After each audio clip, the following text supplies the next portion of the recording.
কখনো চিন্তা করেছিলেন মোবাইলের স্ক্রিনেই পড়াশোনা হবে গণিত, বিজ্ঞান? শেখো, অনুশীলন করো এবং উন্নত হও, এই মন্ত্রে 10 মিনিটস স্কুলের পথ চলা শুরু 2015 সালে। প্রযুক্তির বিশ্বে বাংলাদেশে এমন সাইট একটি। তৈরির ভাবনা থেকেই 10 মিনিট স্কুল প্রতিষ্ঠা করেন আয়মান সাদিক। বিনা খরচে পড়ালেখার এই সাইটে শুধু বাংলা, ইংরেজি, গণিত নয়, জানা যাবে কলেজ, বিশ্ববিদ্যালয়ের ভর্তি, বিভিন্ন পাবলিক পরীক্ষার model test, quiz. 10 minute school বাংলাদেশের 64টা জেলায় যাচ্ছে।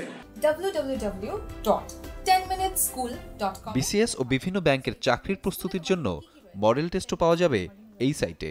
আপনারা যদি কারো স্বপ্নের কথা বলেন, কারো ইচ্ছার কথা বলেন, কারো প্যাশনের কথা বলেন, এগুলো কিন্তু এই গড্ডালিকার প্রবাহের মধ্যে না, এর বাইরেও এমন একটা জিনিস তৈরি করতে হবে যেটা এক জায়গায় থাকে কিন্তু সবাই অ্যাক্সেস করতে পারবে। তো তখন থেকে একটা চিন্তা আসে যাচ্ছে এরকম একটা কাজ করলে খুব ভালো হয়। ফেসবুক ও ইউটিউবে 10 মিনিট স্কুল নামের সক্রিয় সাইটে সবচেয়ে জনপ্রিয় লাইভ কোচিং। সপ্তাহে 5 দিন নির্দিষ্ট বিষয়ের উপর আলোচনা করেন দক্ষ প্রশিক্ষকরা। গড়ে প্রতিটি ক্লাসে অংশ নেয় প্রায় 10,000-এর মতো শিক্ষার্থী। আমি যদি 40 জন করে পড়াতে থাকি, 2.5 লক্ষ মানুষকে পড়ানোর জন্য আমার প্রায় 6,000-এর বেশি ক্লাস নিতে হয়। তবে চিন্তা করে দেখেছেন যে একটা ক্লাস আমি জাস্ট একটা টপিক বোঝানোর জন্য আমার পুরো লাইফ টাইম চলে যাবে। আর এই সেম জিনিস আমি যদি ভিডিও করে আপলোড করে দেই, 2.5 লক্ষ মানুষের কাছে পৌঁছাচ্ছে। বিশ্ববিদ্যালয় থেকে ডিগ্রি নেয়া স্বপ্নবাজ একদল তরুণের দক্ষ নেতৃত্বে চলে 10 মিনিট স্কুল। ছোট উদাহরণ আমি আজকে দিতে পারি, সেটা হলো লাইভ ক্লাস। নতুন কৌশল আর সৃজনশীলতায় দেশের গণ্ডি ছাড়িয়ে যেতে চায় তারা।